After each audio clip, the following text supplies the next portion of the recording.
Hello guys and welcome back to the channel. This is Prince और आप देख रहे हैं माय व्हील स्टोरी। तो यार आज की जो स्टोरी होने वाली है वो होने वाली है ईवी कार्स के बारे में। जी हाँ, 2025 चल रहा है और हम कहते रहते हैं कि ईवीज आर द फ्यूचर, लेकिन आज भी हम लोगों के दिमाग में बहुत सारे ऐसे मिथ्स हैं ईवी को लेकर जो हमें डिसीजन लेने नहीं देते हैं कि क्या हमें आज एक ईवी गाड़ी खरीदनी चाहिए कि नहीं। तो इस वीडियो में आज बात करेंगे कुछ ऐसे मिथ्स के बारे में जो एक्चुअल में एग्जिस्ट करते हैं नहीं, या उनके बारे में जो फैक्ट्स है वो मैं आपको बताऊंगा, ताकि आपके लिए ये डिसीजन मेकिंग इजी हो जाए कि ईवी कार आज हमें लेनी चाहिए या नहीं लेनी चाहिए।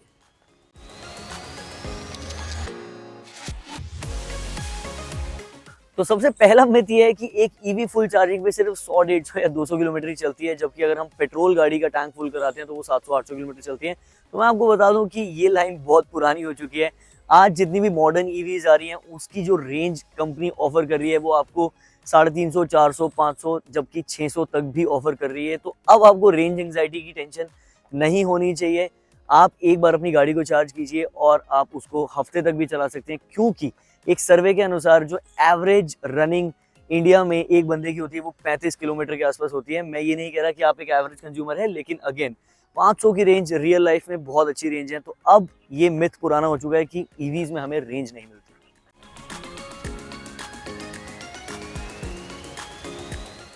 अब एक मिथ हमारे दिमाग में ये है ईवीज को लेकर कि इंडिया में बारिशों में बहुत ज़्यादा पानी भर जाता है और हमारी गाड़ी जो है वहाँ पे बंद हो जाएगी। तो मैं आपको बता दूं कि ये बिल्कुल उल्टा है। जी हाँ, बारिश के पानी में एक आइस व्हीकल बंद हो सकती है, लेकिन ईवीज नहीं होती। ये आपको उस पानी से निकाल देगी जहाँ से आपकी नॉर्मल गाड़ी नहीं निकलती। इसका रीज़न है, जी हाँ, जो बैटरीज हैं वो IP67 रेटिंग के साथ आती है मोस्टली ईवी कार्स की, तो वो वाटर रेसिस्टेंट होती हैं। सेकेंड, यहाँ पे एयर फिल्टर या एग्जॉस्ट नहीं होता, तो पानी में जो पानी खींच लेता है इंजन, वो ईवीज के साथ दिक्कत नहीं है। तो मैं आपको ये मिथ क्लियर कर दूं कि ईवीज पानी में बंद नहीं होती हैं, आपकी नॉर्मल गाड़ी हो सकती है।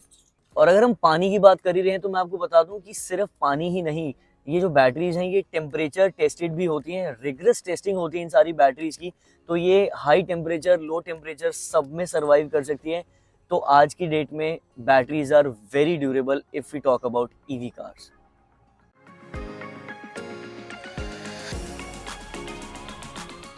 अब अगला मिथ जो हमारे दिमाग में है वो है कि ईवी गाड़ी चार्जिंग में बहुत ज़्यादा टाइम लगाती है। जी हाँ, ये मिथ भी पुराना हो चुका है। आजकल की मॉडर्न ईवीज जो हैं वो 10 to 80% आपकी 25 से 30 मिनट में चार्ज हो जाती हैं, डिपेंडिंग अपॉन कि आपको इंफ्रास्ट्रक्चर कैसा मिलता है। और इंफ्रास्ट्रक्चर की बात कर ही रहे हैं तो ये भी एक मिथ है कि हमें चार्जिंग स्टेशन क्या मिलेंगे कि नहीं।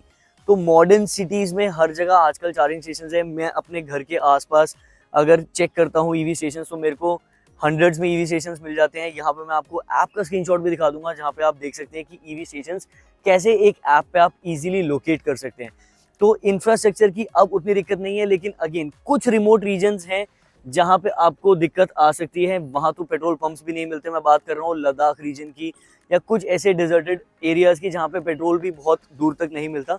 तो वहाँ पे आज भी थोड़ा सा इंफ्रास्ट्रक्चर का इशू है, लेकिन अगेन बहुत तेज़ी से इंफ्रास्ट्रक्चर बढ़ रहा है और चार्जिंग स्पीड में भी कोई दिक्कत नहीं है। फास्ट चार्जर 20, 25, 30 मिनट में आपकी गाड़ी चार्ज करता है। और अगर आप घर पे चार्ज कर रहे हैं तो ओवरनाइट आप रात को गाड़ी चार्जिंग पे लगाइए और सुबह तक आपकी गाड़ी फुल हो जाती है। तो charging speed is not an issue any more. अब अगर कुछ स्टैटिस्टिकल डेटा की भी बात करें तो जनवरी 2023 तक 5200 के आसपास चार्जर्स थे जो ऑपरेशनल थे। मैं DC फास्ट चार्जर की बात कर रहा हूँ, और वो नंबर बढ़कर सितंबर 2024 तक 25,000 क्रॉस कर चुका है। तो गवर्नमेंट बहुत तेज़ी से इस इनिशिएटिव को हवा दे रही है कि चार्जर ज़्यादा होने चाहिए। प्लस एक मैंडेट भी है कि नेशनल हाईवेज पे हर 25 किलोमीटर में एक चार्जर आपको मिलना चाहिए। तो मैं आपको बता दूं कि ये चार्जिंग इंफ्रास्ट्रक्चर की दिक्कत अब ज़्यादा बड़ी दिक्कत नहीं रही है, and it is being resolved very quickly.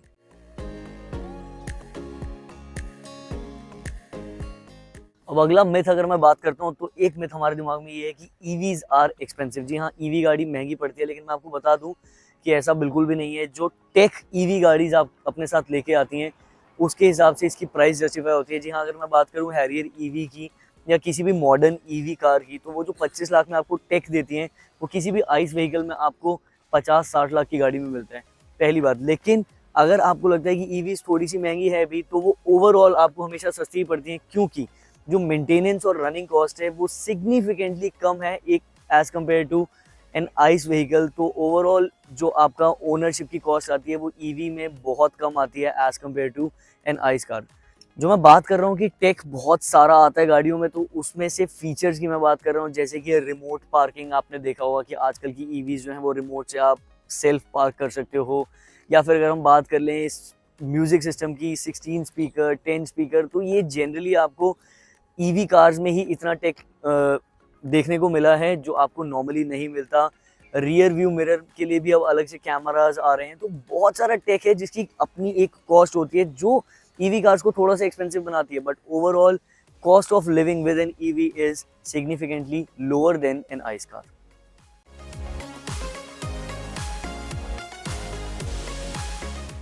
एक और जो मिथ है हम लोगों के दिमाग में वो ये है कि ईवी की जो बैटरीज होती हैं वो ज़्यादा चलती नहीं है। जी हाँ, तो मैं आपको बता दूं कि ऐसा बिल्कुल भी नहीं है। पहले ईवी जब नई नई मार्केट में आई थी तो उसकी बैटरीज इतनी रिलायबल नहीं थी, लेकिन आज बहुत ज़्यादा इवोल्यूशन हो चुका है। बहुत रिसर्च एंड डेवलपमेंट के बाद अब जो बैटरीज बन रही हैं वो बहुत रिलायबल हैं। इसीलिए कंपनीज जो है आपको लाइफ टाइम वारंटी, मतलब कि 15 साल की वारंटी और अनलिमिटेड किलोमीटर्स की वारंटी बैटरी पे दे रही है। तो इसका मतलब ये है कि अगर आपकी बैटरी की हेल्थ या परफॉर्मेंस डाउन भी होती है तो आपको उसके लिए अपनी जेब से पैसे खर्च करने की जरूरत नहीं है। कंपनीज आपको वो फ्री में रिप्लेस करके देती हैं। जी हाँ, उसकी कुछ टर्म्स एंड कंडीशंस होती हैं। बैटरी की हेल्थ 80% से नीचे आती है, मैं आपको टाटा की बात बता रहा हूँ और महिंद्रा का भी सेम है। अगर 80% से नीचे आपकी बैटरी की हेल्थ आ जाती है तो वो आपको बैटरी जो है रिप्लेस कर देते हैं। तो अब ये जो दिक्कत थी वो इतनी बड़ी दिक्कत नहीं रही है कि बैटरी के लिए आपको एक मोटा अमाउंट देना पड़ेगा। एक चीज और मैं क्लियर करना चाहूंगा कि बैटरी मैन्युफैक्चरिंग कॉस्ट भी ड्रास्टिकली कम हुई है ओवर द ईयर्स। अगर मैं बात करता हूँ किसी भी पेट्रोल या डीजल व्हीकल की, तो 100 सालों से ऊपर उसका इवोल्यूशन होता हुआ आया है और अब जाके जो कंपोनेंट की कॉस्ट है वो एक जगह आके रुक गई है। लेकिन बैटरी गाड़ियों के साथ ऐसा नहीं है। पिछले 10-15 साल से बनना स्टार्ट हुई है, तो अभी भी ओवर द ईयर्स इसकी जो कॉस्टिंग है वो कम होती जा रही है। तो आगे आने वाले सालों में आपको बैटरी की कॉस्ट और कम देखने को मिलेगी, ऑलरेडी आधी हो चुकी है।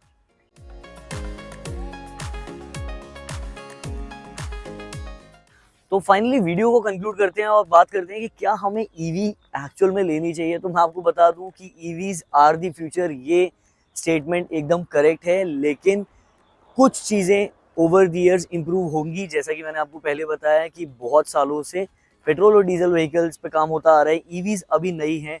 लेकिन अगर मैं आज की भी बात करूं तो most of the common problems जो हमें लगता था ईवी से साथ हैं वो कंपनी सॉल्व कर चुकी हैं। So again EVs are the future और आप 2025 में एक ईवी 100% खरीद सकते हैं।